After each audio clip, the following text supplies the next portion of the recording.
Friday. Hey everybody! Behind me is my 2020 Shelby GT500 carbon fiber track pack. In this video today I'm going to be covering the install, operation, and review of Blackvue's latest dash cam on the market. It is their DR900X 2-channel, which is 4K out front, 1080p in the back, and their latest camera adds an optional LTE cloud-based service. I've already installed the dash cam, so we're going to take this video straight out on the driving portion. If you'd like to skip to the install, which is going to be a step-by-step DIY how to install the dash cam, skip to the time you see at the bottom of your screen.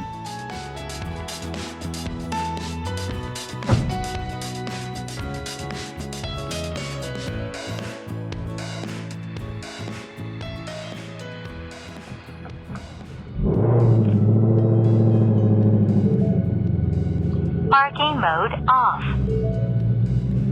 An impact was detected during parking mode. And I have installed the Blackvue DR900X 2-channel 4K dash cam, and I'm taking you guys for a ride. We're going to see how it looks. The install, which I'm going to show at the end of this video, was pretty straightforward. Went better than I expected. And you'll see it's all tucked, hardwired, no wires hanging anywhere. It went well. But this dash cam is 4K out front, 1080p out back. And from what I've seen with it so far playing, it's a nice setup.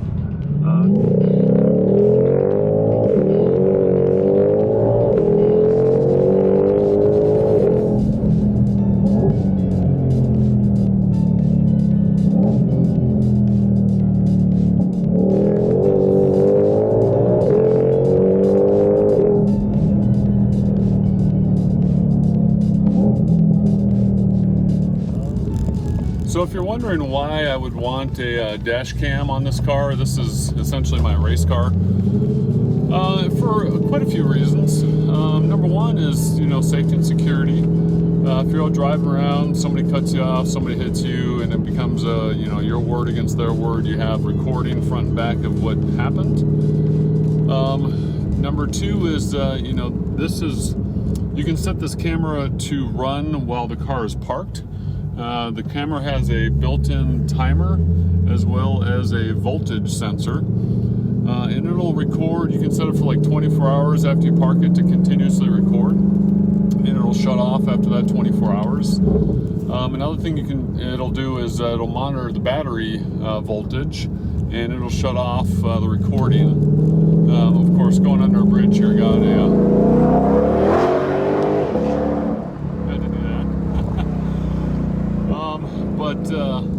it'll shut off for the low voltage to preserve the battery so you can start your car.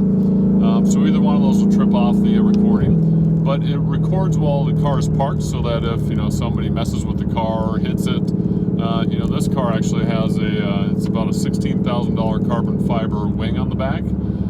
So if somebody decided they needed that wing more than I do, it would be recording while they're back there messing with it. And then lastly, I took this car to a racetrack once already. I plan to do it some more, and getting good footage out front as well as back with cars you're interacting with, passing or being passed.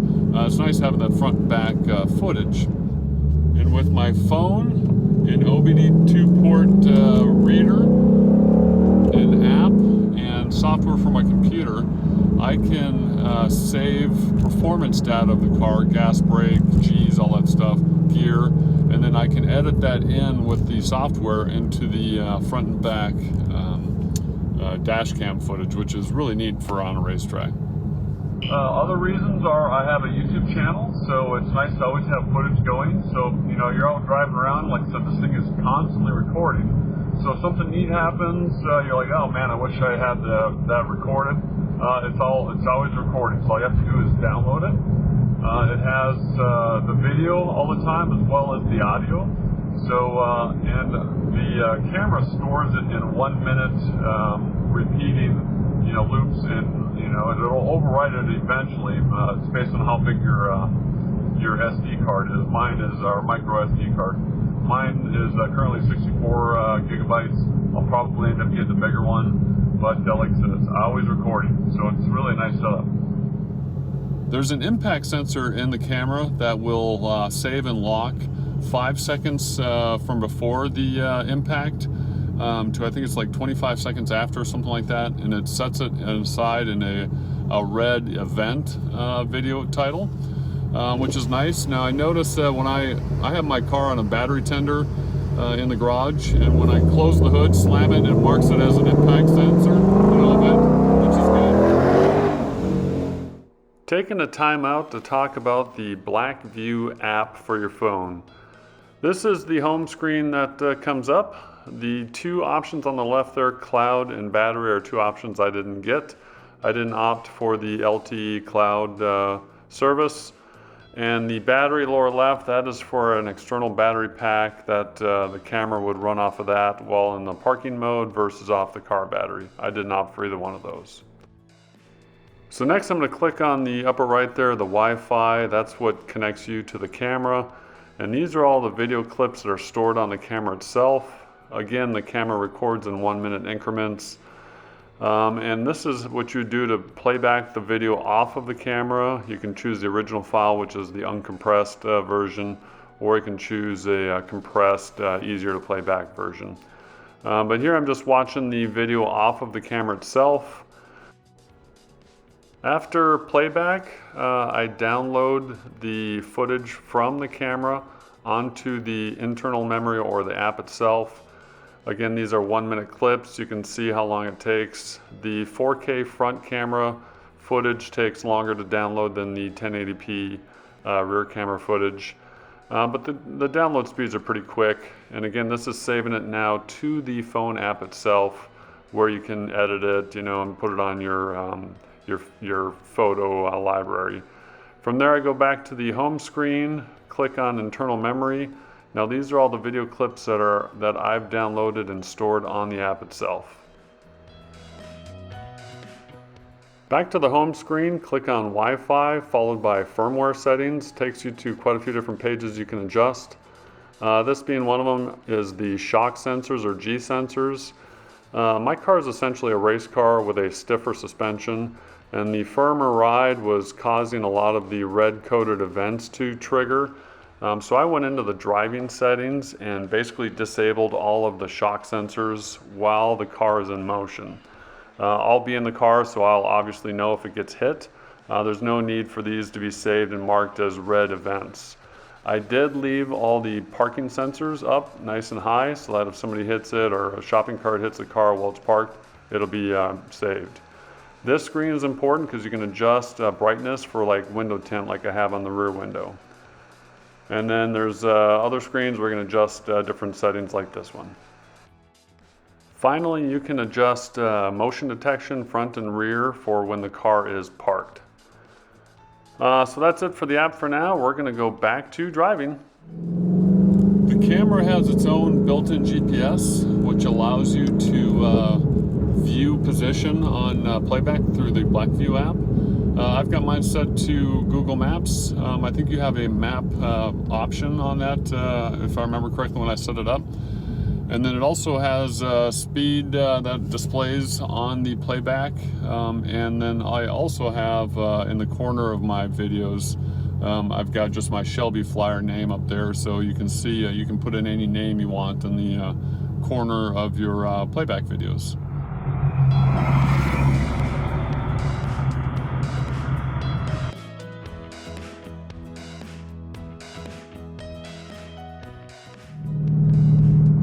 A really nice thing about this dash cam is from the driver's seat right now, I can't see the front dash cam whatsoever. And in the rear dash cam, I can just see a little bit hanging down from the ceiling, but nothing that obstructs the view. In the garage, and when I close the hood, slam it, it marks it as an impact sensor.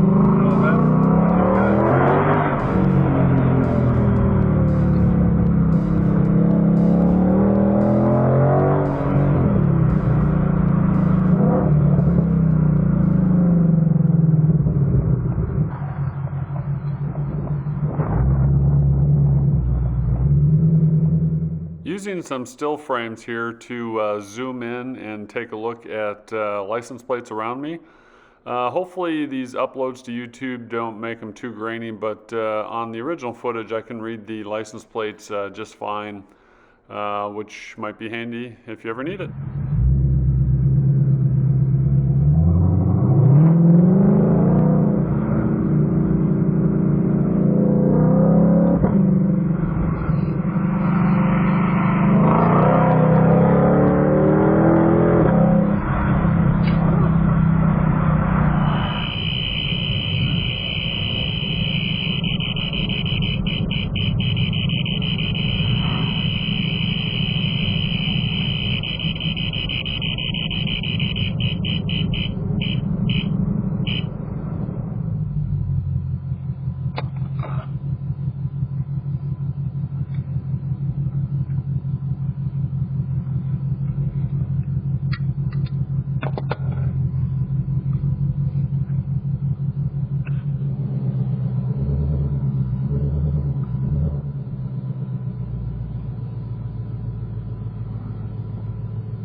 Parking mode on.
Parking mode on.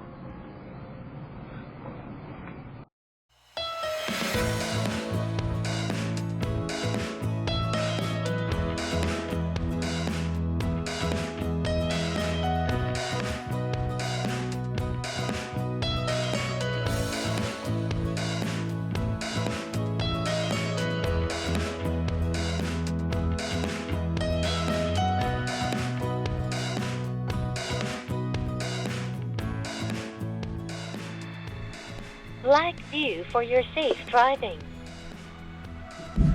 Starting normal recording. Parking mode on. All right, let's take a look at the box and the contents. So this is how it arrives. Both cameras are in here. I'll open it up, we'll take a look inside. In the box we have, this is the large front camera. We have the smaller rear camera, instruction booklet. This is the power cord, plugs into a power plug. This is wiring for the cameras, and it looks like we have sticky mounts and a flash card in there, and more wiring.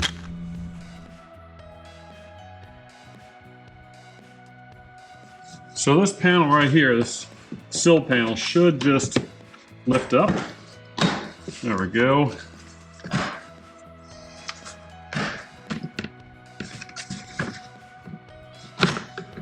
And you can see here there's these 5 insert tabs. There's also a little clip here that hooks on the front side there. To get power to the camera, you're going to need two power sources. One is constantly on, and one's a switch source with the accessory coming on. I've got fuse taps. I got two of these, bought them at my local AutoZone. Basically pull out a fuse insert. It's kind of a dummy fuse right there, and then you've got the fuse for the original circuit as well as the added circuit. I chose two 10 amp circuits to tap into. Number 2, which you see there second up on the forward side of the fuse panel, is my switch source, and number 31, which is a third up on the aft side of the fuse panel, is my constant on. Number 2, as you can see, is the power window, electronic mirror, power door locks, and number 31 is the remote keyless entry. So you can see my fuse taps in there. Second up from the bottom on the forward side there, and I guess it's third up from the bottom on the aft side. Alright, I've got both fuse taps in now. I've actually got both fuses in there. And I tested earlier, just show you guys on film here. So right now the key or the ignition is off. This is my constant on power supply. This is the switched power source down here, and there's no light there, but I will hit the accessory button. All right, now there's power on the car, and there's the light. So I have a switched and a constant on power source.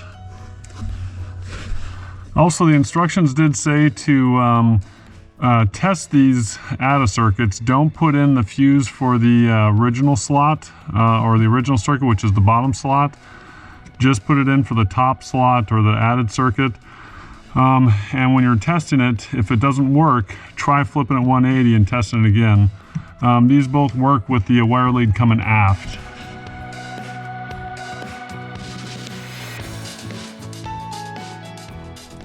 It's time to connect the wires to the fuse taps that I got here. One's labeled bat, the other one accessory. So my bat is going to my constant power supply, which is up top here.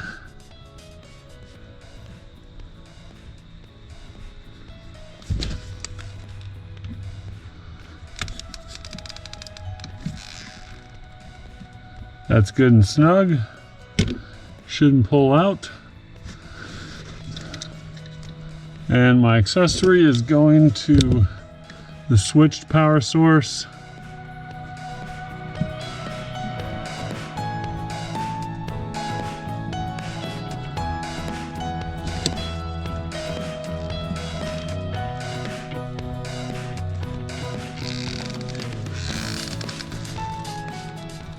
Good and snug. All right. Last one is this ground wire, and I am going to put it on this nut, or this bolt right here. This bolt here is a 13 millimeter. Loosen this guy up, slide the ground wire underneath there, and re-secure. All right, one more look at the wiring before I cover everything up. You can see the fuse tab down there, number 2, and the other 10 amp fuse up there, second up, actually third up from the bottom aft. Right there, got the wire lead spliced in. The yellow on the top, which is the battery one, accessory one, which is switched, is right on the bottom, and black is underneath that bolt right there. All right, I'm gonna need to run these wires up this A-pillar here. So I need to get this piece out here, and should just pull out. There we go. All right, back side of this panel, you see there are 4 tabs and 4 slots, plus the air blowing into the passenger window defrost. All right, up next is getting out this A-pillar, which I haven't done yet on these cars, so let's see how this is. I think we just grab it and get the door trim rubber on the other side here. go. And pull down.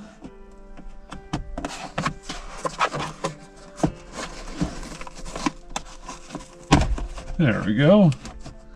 So I got the A-pillar down a little bit. There's some space there, as you can see. Did some research. The bottom has some feet that are down there connected to the top of the dash. And they are firmly connected. I could probably get them out with some force, but I don't want to mess anything up. So I am just going to work the, if I move my lights here, work the wires in along this gap here, avoiding the airbag, you know, restricting that, but tucking it in back behind there. And so the wire will go back in there through this panel that I removed down to the kick panel. The headliner, good news there is it's real easy to work with. You just pull it down. I've got the wire up here roughly in position. Pull it down, stick the wire up back behind there. And coming around the A-pillar here, we're going to run it down, and like I said, I'm going to probably try to loop it back behind the airbag to keep it from interfering with the airbag. All right, if you can see in here, let me see if I move my light up here. This thing here is hooked into the panel. I'm not really sure what it's for, but I undid this to get the wire. I'm going to put that wire around on the back side of that. And I'm also going to go on the back side of these clips here over by the speaker, and that should keep the wire away from the airbag. All right, I got the wire tucked back where I like it. It's back. I got this little connector device, whatever that is, back in place. But I got the wire on the back side of the airbag, back behind that push connector over by the speaker, and it runs all the way down, and here is the wire here going down. And I'm going to tuck the excess wire back in the kick panel back by the fuse panel. All right, I'm leaving the panels out while I get the camera location zeroed in. So here's the front camera, and try and hold the camera here. Let's see. So the little face there comes out. You stick the little flash drive in there, close that door back up, and we're going to connect in the cord, the power cord, get it powered up, look at my app, and see what placement looks good before I stick it permanently to the window. You need to take the camera out of the mount, and there is a password and a cloud ID right there at the base of the camera that I'm covering with my thumb, and then put it back in the mount and power it up. All right, I got my cord just loose here. I'm gonna plug that in to the DCN slot. All right. Give the car accessory power. Blackvue for your safe driving. Starting normal recording. Okay, got the camera sitting on the dash temporarily, haven't mounted it. I've got my phone here, and I brought up the Wi-Fi. It has the Blackvue. I'm going to enter the passcode now. Just typed in the password. I'm hitting join. And we are connected. All right, go to the app. All right, here is the app. I'm going to hit connect. In the app here, you can see recordings out the front of my window there. So I'm going to hit this little camera that says live up top. And this is the live view.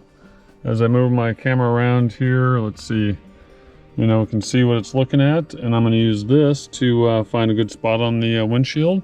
And I want to tuck it right behind the mirror so I can't see it from the driver's position. All right, using my phone connected, I got the best view I could find, and got it mounted right up there behind the mirror, so that from the driver's position you're not going to see it whatsoever. And I'll show from the outside as well. Of course, I don't have the wire tucked yet, but this is what it looks like from the outside.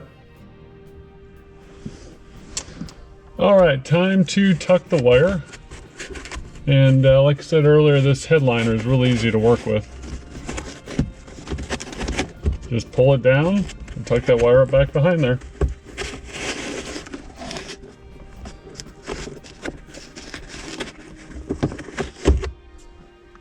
There we go. All right, reinstall the A-pillar. Using my light to line up the push tabs inside there. That should be it there.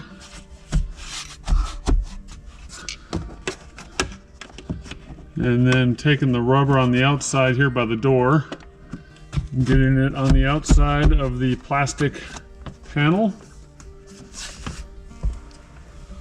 Take the camera over here and show. All good.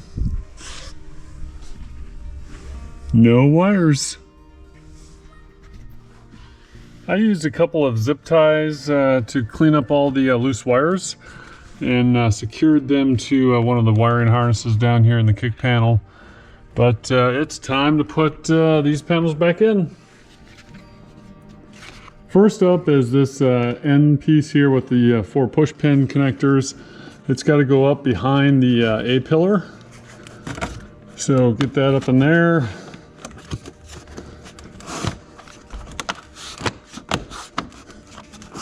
And into the slot.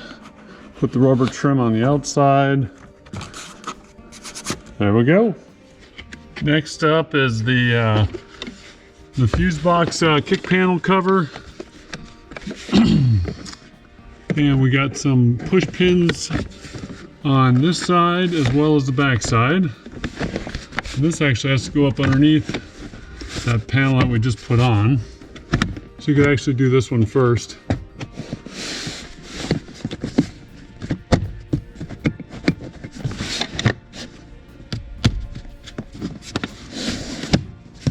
There we go, all in position.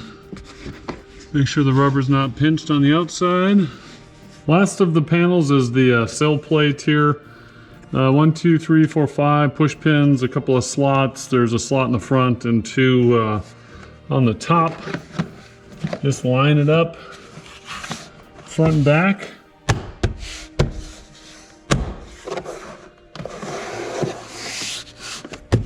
There we go. Well, it's time to wire up the rear camera. So I pulled the power cord here because the camera's still running, parked in the garage here. I've got the rear wire power lead plugged into the front camera. And like I said, this the headliner is really easy. You just pull it and stuff the cord up in there.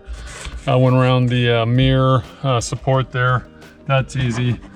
Now it's time to pull down this A-pillar trim again, just like we did on the other side. Just sticking my fingers up around the top, pulling it down, getting some space there, tucking the wires up around here. And again, you got an airbag up in there, so I'm going to stay on the back side of the airbag and run it up along the side here. All right, just pull the headliner down a little bit. And I'm stuffing that cable up on the back side of the airbag and running it all the way back. For this next step, I've climbed into the back seat to work this cable around the B-pillar trim plastic. But I'm just using a trim tool. Now we have to go around this back piece of plastic here, keeping that corner tucked. So you can see I went around the B pillar here and tucked up in there, came up underneath here, and now this again, easy headliner. There's a gap. You can just tuck this up. You know, this whole headliner kind of pulls down. It's semi-rigid, but you can tuck this up in there to get the wire to the center of the window. All right, kind of jammed in back here. I've got a rear seat delete in this car, but I hooked up the camera up here, and then I connected it to the Wi-Fi on my phone again, and used the image to adjust where I want that camera. Now you're dealing with lines, or at least I'm dealing with lines on the window tint has lines, as you can see there.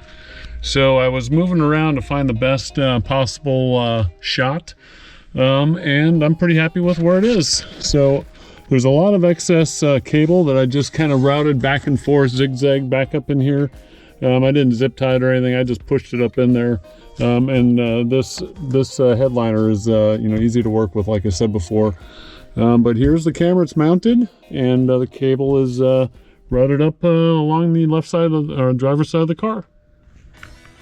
So it's kind of hard to see that rear camera with the tint from the outside, but it's there, and it's actually recording right now because it's in parking mode. Sitting in the driver's seat, you can't see anything. It's all tucked nicely back behind the mirror up there, and all the A-pillars, all the trim, wiring, all tucked back nice and normally. And the power tap down there back in the fuse panel is pretty straightforward. All in all, pretty straightforward, easy install. I downloaded a firmware update over the cellular network, and I'm using my phone Wi-Fi to update or flash the firmware upgrade to the camera. Upgrading. Please do not disconnect the power. Restarting. Blackvue for your safe driving. Starting normal recording. Parking mode on. Well, that's it. That is the installation and out driving with the Blackvue DR900X 2-channel dash cam. Parting thoughts, love it. First of all, nice, inconspicuous right behind the front mirror. You don't even see it. It's running all the time. The rear camera, you barely even see it, just hanging down from the ceiling there. You're capturing footage the whole time you're out driving. It's protecting your car while it's parked. Install was actually easier than I expected. I had to do some research about the 2020 Mustang and some power sources, but pretty straightforward. Blackvue provides a trim tool that you can use to get some of your trim pieces off. Extra adhesives, which I used because I ended up moving the front dash cam. But all in all, a great package, nice dash cam. Highly recommend it. Thanks for watching. See you next time.